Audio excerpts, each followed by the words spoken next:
Hello everyone, this is my second episode on the history of Los Angeles. Today we are focusing on the first human inhabitants of the area, how they might have got there, the society that formed, and the origins of today's modern tribe, the Gabrielino Tongva, or Quiche in some circles.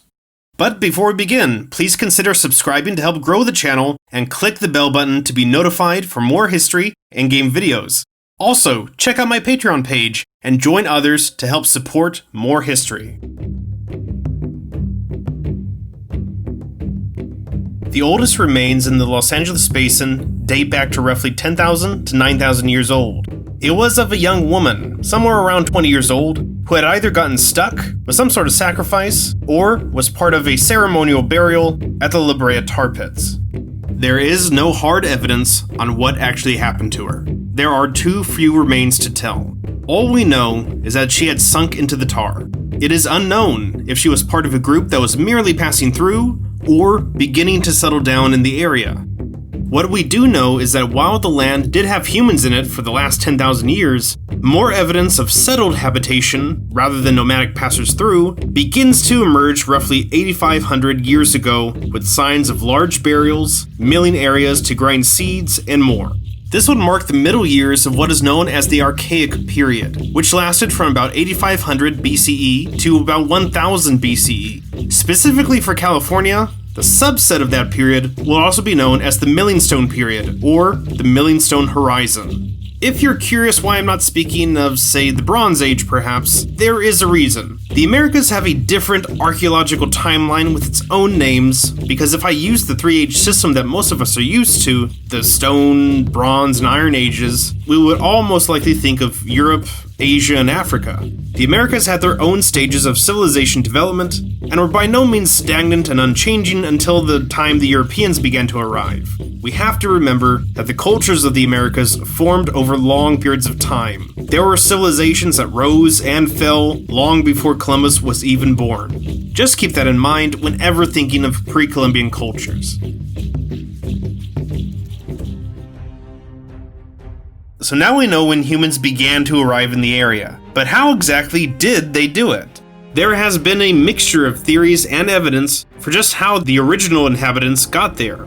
The prevailing belief for all human migration to the Americas is by land, by way of the Bering Land Strait, or the Bering Land Bridge.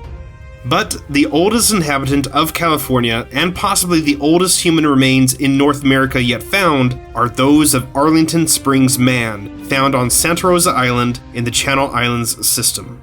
Arlington Man has much larger implications than just California alone, where he might solve a raging debate of how all humans came to the Americas.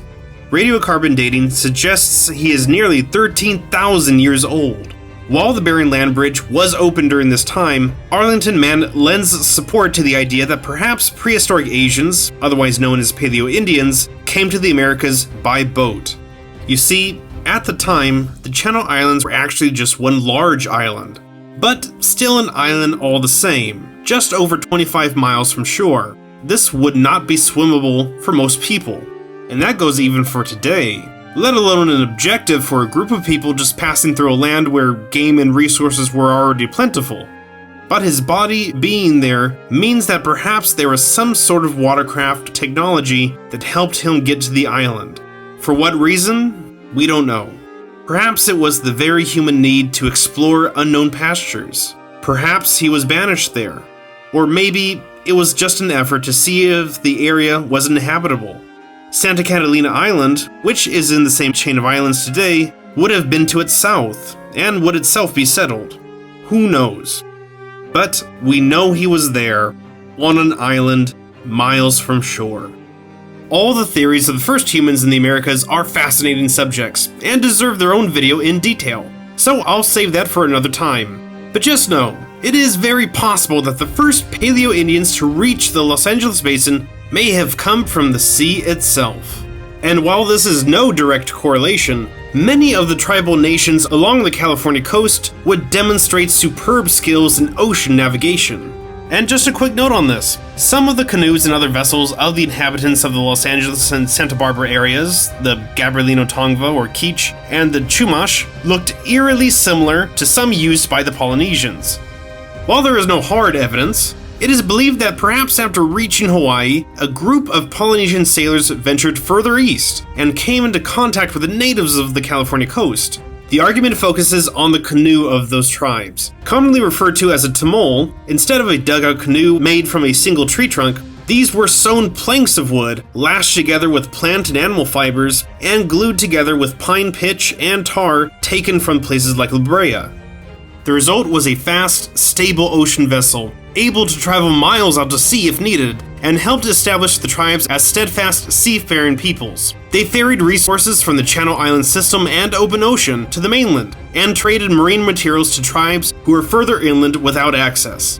The ocean thus provided food, tools, and economic benefits for the nations, and the tamoles were a key factor to the power and well-being of these societies. If there was contact, argued around the 4 to 500s CE, some ideas might have been shared, although it is doubtful that there were regular meetings between the two peoples. California, not being an island and already densely inhabited, thus did not suit the usual fare that many Polynesian explorers encountered in their expansions during the 4th, 5th, and 6th centuries CE. But whatever the reason, the canoes of these areas were much different from even other coastal California tribes. The technique must have been a closely guarded secret.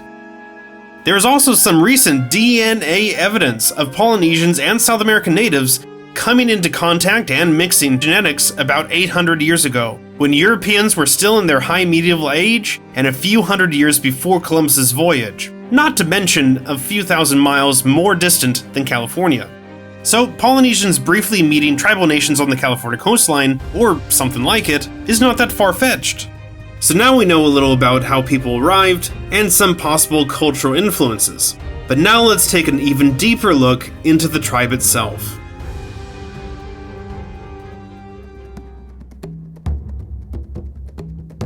Everyone needs a name.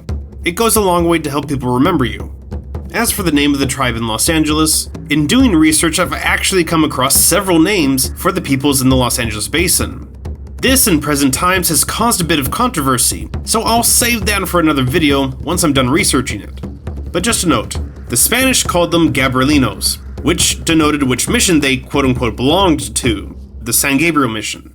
There is also the most commonly used name to reference them, which is Tongva, which came into use around the early 1900s by many historians and anthropologists. But there is another name that has been thrown into the ring, the Quiche, which was first recorded in 1846 by Horatio Hale from the US Exploring Expedition. There has been plenty of argument over the official name of the tribe for the last 30 years or so, which I'll get into in that future vid. But as far as the state of California is currently concerned, for now, the tribe is recognized by the state as the Gabrielino Tongva. It has also been suggested, due to the high number and density of settlements, and that intermarriages were common among them, that individuals identified themselves by which village they hailed from, rather than using a pan-tribal name that almost everyone else they met on a daily basis would also be a part of. This, of course, is a much deeper subject and has important implications. For now, let's focus on the history of the tribe's origin in the area, which in itself has several theories. Some modern-day Gabrielino, Tongva, and Quiche websites claim that their people have been there from the beginning, and were always the original inhabitants of the area. Others have stated that the current tribe came across the desert several thousand years ago, and gradually took over the cultures that were present at the time. There is one key factor that centers around this debate: the language. I'll present to you what I've come across in my research. The main language of the natives is classified as coming from the uto-aztecan language family of the Great Basin and Mexico regions. This family includes languages of Ute, the Comanche, and the Aztecs, which meant that the Shoshonean peoples and Nahuatl or Nahuatl-speaking peoples converged and overlapped in certain areas, and most likely languages formed into unique hybrids for a plethora of tribes. The subgroup for the peoples of the Los Angeles region would be known as the Takic group. This would have meant that the tribe did travel from the desert across the mountains into the Los Angeles basin, most likely due to reoccurring and worsening drought conditions in the Great Basin and the deserts to its south in present-day Arizona and New Mexico. Groups of people from this region probably decided to move westward around 5,000 to 3,000 years ago. Perhaps they heard stories of the resource-rich basin from the extensive trade routes that lined the Americas. We don't know why, but they eventually made it and either forced their way into the basin, or the rooted cultures that were already living there gradually assimilated to the newcomers. Whatever the case, the uto-aztecan language group became the main language family with several regional dialects in the area. The other theory I've come across is that the language itself was brought over when the Spanish settlers came, who took along, or were themselves, indigenous peoples from central Mexico. Many of these transplants from Spanish Mexico would have had somewhat similar dialects because their language is also part of the uto-aztecan language family.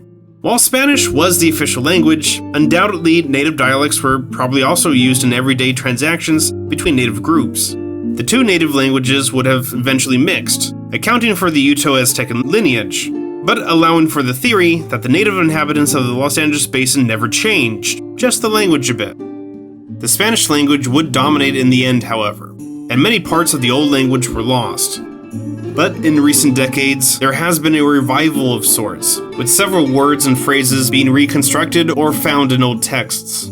And of course, some words had been carried through the years by the present-day tribe members, who are the descendants of those who had lived before and during the Spanish rule.